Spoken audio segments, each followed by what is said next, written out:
Hi friends! Welcome back to my channel. Welcome back sa panibagong video. Maraming salamat pa rin sa mga sumusuporta. I think we have 200 subscribers na at the moment. So maraming salamat.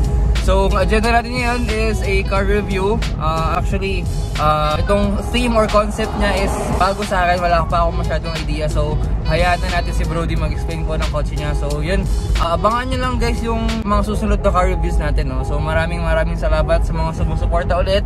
Comment or suggest nyo lang guys kung anong pwedeng gawin natin. No? So sabi ko naman sa inyo na itong channel natin is hindi about lang sa kotse. No? So pwedeng food trip or what na mas maganda related pa rin sa kotse. Pero yun na nga guys, suggest lang kayo. And then please like, share and subscribe yung channel natin guys. No? Abangan nyo yung mga car reviews natin soon. And then yun, maraming salamat sa inyo guys. Maraming salamat. So ito, tapusin na lang yung video guys. Siya na mag-explain kung anong meron sa kotse na. So let's go!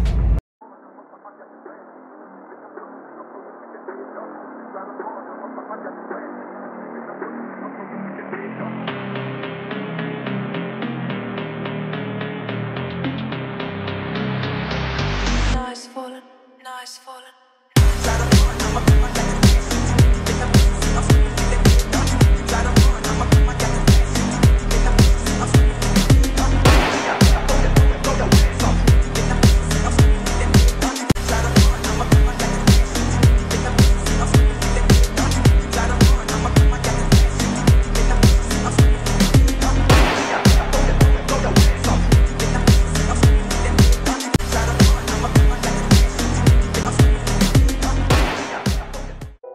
Friends, ito yung tropa natin na may-ari nitong Honda Civic na hatch na naka-Kanjo concept. So, introduce na lang yung sarili niya and then introduce na lang din niya kung anong meron sa auto niya. Oy, papi! Let's go! Now, my name is Mark. Meron ako dito 1992 model EG hatchback. Concept niya is inspired Kanjo Zoku. Tapos, year model 1992, all stock. All stock palit papi. Lang ng makina. Yan, palit lang ng makina dati. Nasabi mo, papi, Kanjo style or Kanjo theme. Anong meron, papi, na pwede natin ma-share sa mga viewers natin na about sa Kanjo theme? Bali yung Kanjo Zoku, talagang siya sa Japan. So sila yung mga parang nagka-Kanjo dun sa Osaka. Sila yung naglalaro dun na street racers. So sila yung mga hinahabol ng pulis. Yun. Oh, okay. Ano papi? As in real life, ano? Parang movie lang siya na... Bali talagang real life siya sa Japan. Okay. Kasi nag-search ako before kita i-feature na yung Kanjo para siyang daan or loop or highway somewhere sa Osaka. So doon nila galing, papi, no? Yun yung loop. Parang malaking paikot yun. So marami siyang exit. So kahit habulin sila ng pulis talagang... So illegal siya, papi, sa Japan? Bali, illegal talaga siya. Okay. So buti, papi, before ba nag-auto ka is Kanjo team na talaga itong Hindi, bali pinakauna nito, kulay black, tapos carb type, tapos yung, as in, stock. Oh, stock siya. Stock seat. Bali, bago mag-Kanjo, nagpalit pa ako ng spoon concept. Yun yung time na naglalaro ako sa May Clark, sa Speedway. Oh, okay. Eh, din nasabi mo, papi, na engine swap ba? Tama ba? Bali, dati siyang carb type, page 12. Okay, mamaya pakita natin, guys, yung kung anong nasa under the hood niya, no? So, alright, bro, pwedeng matanong if sino or ano yung nagpa-push sa'yo para ma-into cars? Una, sa Kanjo, si tropang Darren. Si Darren talaga eh. So, NK Media, papi, no? NK Oy, Media. shoutout. So, pag nakakasama kasi namin silang tumatambay, no, nung first na mag-Kanjo siya, medyo simple pa yung sticker niya sa kanya, pero yung look, tapos yung attention, talagang makikita mo sa sasakyan niya. Tapos sa sasakyan, bali, yung kuya ko. Kasi siya yung may sasakyan lang sa amin, tapos siya yung parang nag-molding sa sasakyan niya, siya lang mag-isa. Oh, so parang sa family din, papi, no? Bali, ito sa akin, first car to. Bro, ikutin natin yung kotse mo, simulan natin sa harap. So, anong merong modifications or pinalitan mo sa harap, papi? Bali, sa harap yan. Dating, since spoon concept ako dati, yung meron lang ako dito, yung parang corner light na orange. Amber siya, papi? Yun, amber. Tapos, yung chin, Okay. naka-spoon chin.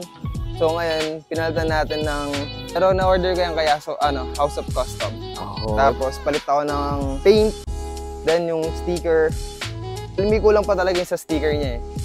Nasabi mo sa sticker, papi, parang pag Kanjo, matik siya na, as in parang wrap ng mga sticker. Sa Kanjo, hindi naman usapan yung sticker talaga eh. Kumbaga, kultura na kasi. Kultura talaga. So, kung yung iba, may kita mo, clean look lang, pero kasama sa kanjo.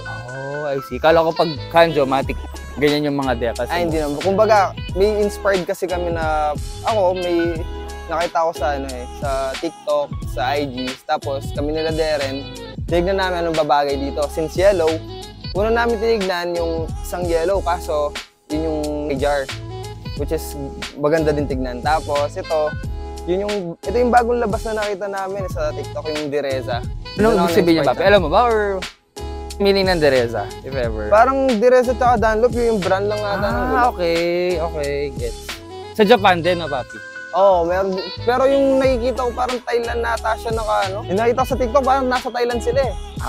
Okay. So parang namana-mana na din yung mga yung Kanjo Zoku.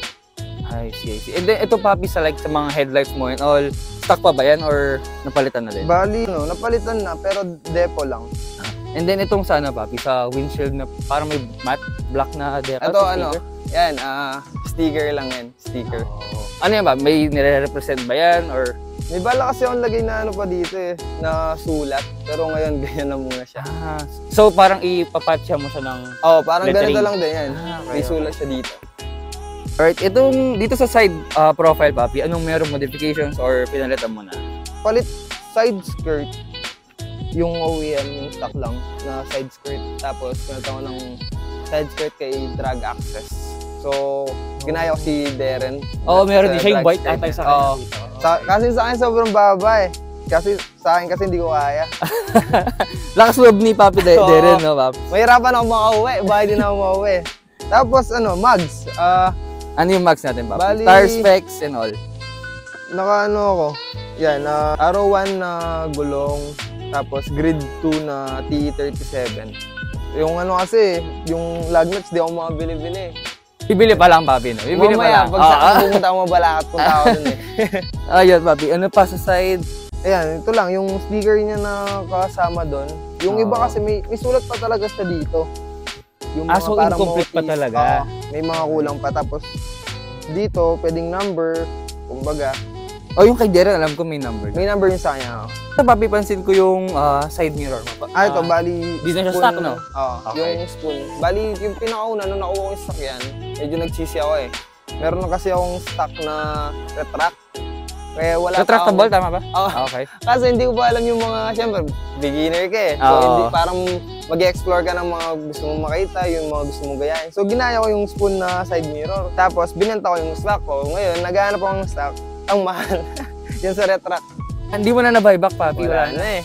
Grabe, sayang, no? Pero kailan, Papi, pogi naman yan eh. Yung nga lang mahirap kasi dito yung pag nagpa-park ka, manlit eh. Okay. Tapos, ito, OEM. Itong visor? Yung may nabasag na to, kaso tinatry kong paano eh, padikit. Pero ganyan talagang kulay niya, Papi? Hindi, ako na lang, nirepaint ko na lang. Okay. I mean, yung pagka-drop niya, anong meron sa lowering natin? Bali, lang, nakatabas ng spring nito ito. 1 finger yung niya. Doon, 1.5 pa ata. natin, guys. Ayun, sa 1.5. 1.5 to 2, no? Pero wala naman rubber yan, Papi, or what? Or matic naman? Wala siyang rub, wala pa naman. Deep kasi medyo mataas pa siya eh. Pero siguro pag nagano so may plano pa? Yun tayo. Ito yung, Papi, mga modification mo sa side. Yun. Pero yung mga glass, Papi, stock naman. Bali, itong sa side, medyo madami ng watermarks. Pinatry kong palis kaso medyo talagang luma na siguro. Pero brown glass to. Brown glass, oo. Tapos ito, na lang sa Aguila glass. Dito, dahil madami yung gasgas niya dati, yung kabilaan, so pinalitan ko na din. Okay, so panapalitan sila. Pero hindi siya brown glass, Papi, no? Hindi siya. Akala ko nga din dati nung nabili ko brown glass, kaso, ayun, hindi pala siya brown glass. Pero na-ship na kasi. Pero okay naman siya, no, Papi? Dumi. Aggressive tignan, no, Papi?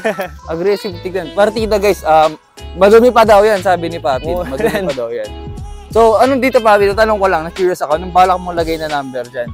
Pwede birthday mo, gano'n? Pwede ba yun? Saan? Birthday ko na lang, yung answer namin ng girlfriend ko. Uy, shoutout mo, Papi!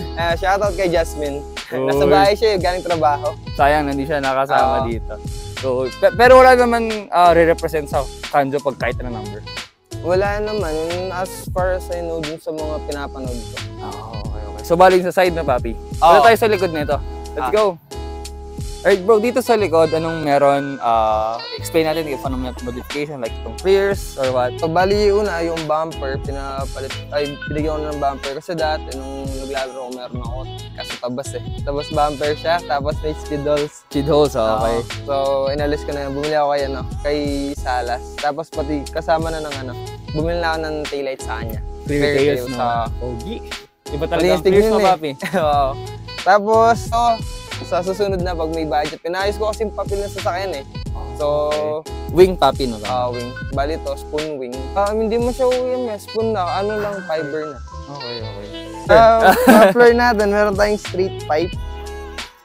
Kaso may resonator pa, so hindi pa masyadong maingay. Para sa bahay. Siguro pag pinalis ko yung reso, bibigyan ko silence pag umalis ako sa bahay na. Para sa bahay lang, maingay. Para sa bahay lang eh, no? Pero pag nasa labas na, tanggalin ko na. Tapos, yung wiper. Bakit wiper? Hindi ba stock ang mga wiper sa likod dito? Yung iba, walang wiper. Ganun ba yun? Pero ito, working to dati kaso pinayos ko kasi yung buong. So, nagpalit ako ng makina, pati yung wiring kasi page 12 gas tank. So, ewan, bigla-bigla, hindi ko na napayos ko, ayaw na gumana. Hindi na siya working kumbaga. Pero feeling ko sa wiring lang. Pero madali na lang yan, papi. Yung motor niya yan dito eh. Oo, madali na lang yan. Tatas to brown glass din. Itong sa likod, brown glass siya. Okay. So, bali papi, wala ka din tint? Walang tint eh. Walang tint talaga, no? Mga init. Init eh, no? Malakas naman ata aircon yan, papi. Ayun, kakagapagawa lang din. Yun. Tapos, sa baba, ayun, yung pinakaunang binili ko dito, yung sa sasakyan, nung nabili ko, ayan. Yung subframe, papi, no? Oo. Angas kasi tingnan ng subframe. Tanggal sa, nakita ko, papi, wala laman.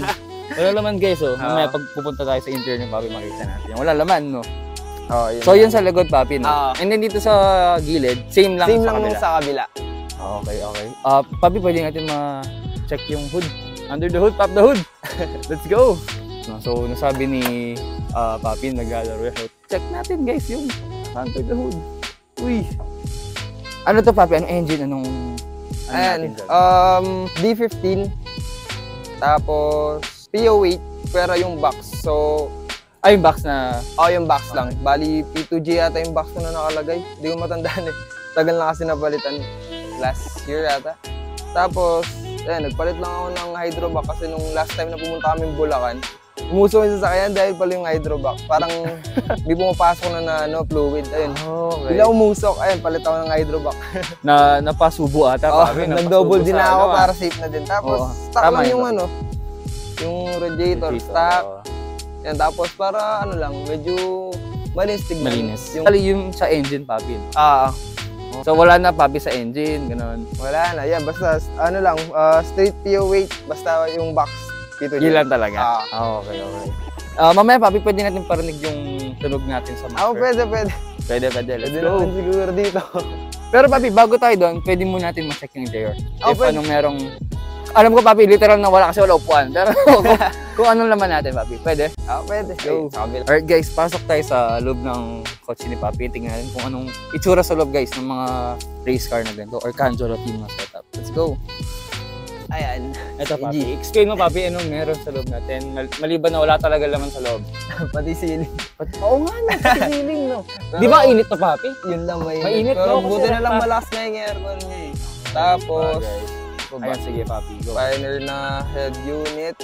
Ito, spoon na steering wheel. Ito, sa tachometer ito eh. Sa speedo. So, nandito yung sa RPM niya eh, tinago ko. Nilagay ko lang to para pag naglilimit ako ng mga 7K, ganyan. Diyan siya magre-red. Una blue, tapos mga 7.5 magre-red siya. Para mag-warning siya? Oo. Okay. Para mag-change ng gear. Ito, Papi. Ayan, bali. Gauges yan, tama ba? Gauges, ito sa bolts, water, tapos sa oil. At bali yung hindi working dito sa oil, pero yung water tsaka yung sa bolts working. Working pa na. Yan, that's racing series. Shoutout racing series, oh. Ito yung clothing. Yun, no? Ito, Papi. Yun yung sinasabi mo kanina na napalitan. Ayan, bali ito. Pag kasi page 12, wala siyang box. Ayan, ito yung box niya. Dito. Na-tune kay, Boss Warren. Shoutout, Maligaya. Maligaya tune yan. Ito, Papi. Saka, air freshener. Kay Baring Miles. Salty Boy. Salty Boy. Shoutout, guys, oh. yan. Yung seat. Dati Seats, kasi seats, meron ako dito ng ano, R3. Recaro, papi, no? Copy lang. Ganda, no? Ng budget eh. Sarap mo po. Mamaya Yung upuan nga lang natin, guys. nagpipade kasi to agad pag mainit. Eh, Ito pinapark papi ko na sa parang labas. faded part. Oo. Okay. Tapos to, OEM na may couple. Tapos to. Itong shift knob, papi. Shift knob, Shopee ko lang binili to eh. Kasi yung dati niya, kasi nakalagay dito. Yung spoon na shift knob, nung naglalaro kasi ako, dumudulas yung kamay ko pag nagpa-power shift, maalis siya. Maalis. So yung grip na, papi. Kaya tinipin lang ko. Kailangan mo. Yan. Tapos, yan. Takata na Seatbelt. seatbelt. Yung mask sa likod. Tapos sa likod, papi, ano meron dito? Maskara. Pantakot. Yan. Tapos manual window pa siya. Pwede natin, papi, masakyan, tas mag-igot lang. Oh, pwede. Yun. Let's go. Guys, check natin yung, sound check natin yung sasakyan ni Papi, no? Let's go.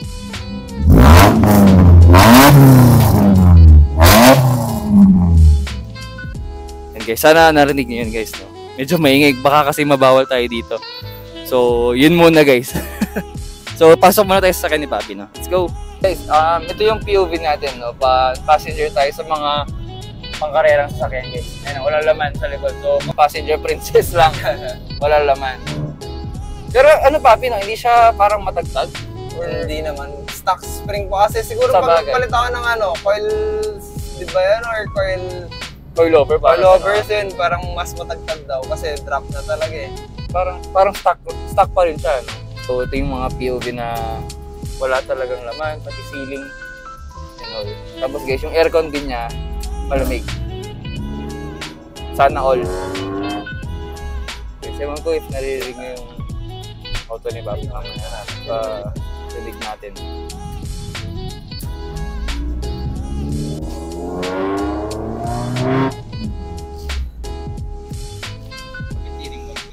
Alright guys, parinig natin ng konti. Ewan ko guys, no, if maririnig to sa video or what, kasi medyo tahimik sa loob kahit na paano eh, no? Tahimik Papi sa loob, no? Pero nung naka-scab kasi maingay siya eh. Talaga yung vibrate, nandito kasi yung pag-scab. Oh, Pero okay. pag naka full pipings ka na, talagang tatahimik pa pala siya. Akala ko mas maingay. Sa iba, siguro sa dulo, maingay siya. Pero pag sa loob talagang patahimik, iba pa rin yung pag-scab kasi. Sobra yung ingay sa loob eh. Try ko guys, patayin lang yung noise reduction nitong mic. Okay lang.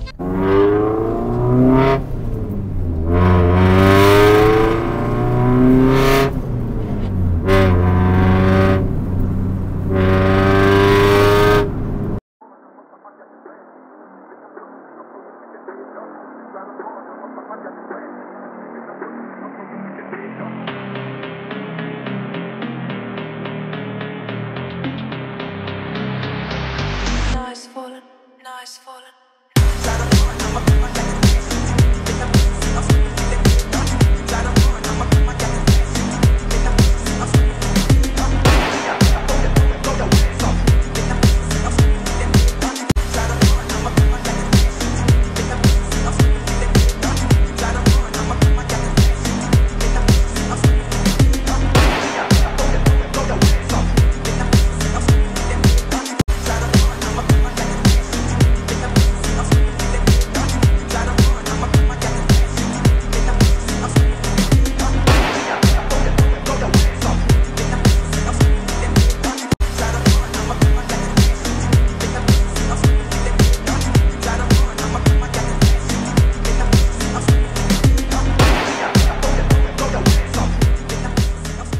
Alright bro, thank you so much for letting me feature your car, no? So maraming salamat sa time.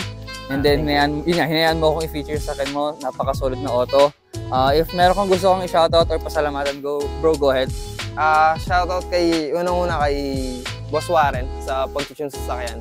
Maligaya tune, tsaka kina Carlos. Tapos sa pag-build sa sasakyan, kung ano yung ilalagay, tsaka yung mga parang dapat tsaka hindi. So, kay Darren. Yan, shoutout kay Darren. Sa mga tropa namin na dito na nagkakanjo. So, bali 5 kami dito eh.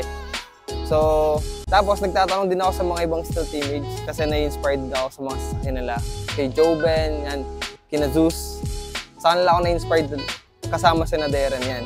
Tinitignan ko yung mga sasakyan nila sa Facebook. Ayan. Tapos, sa mga tropa ko na sina Jericho, yung mga taga sa amin. Batterall Boys, yung mga tropa natin na ano, sina Angel, EJ, Carl, Randy, yan, yung mga tropa natin. Nakasama kong tumatambay, sina Nino. Yan. Ano ba ba? Kay Drag Access sa Timar SNP. Peace out. Yun. Maraming salamat, Papi. Kita-kits na lang sa dad. G. Peace, Papi. Maraming salamat.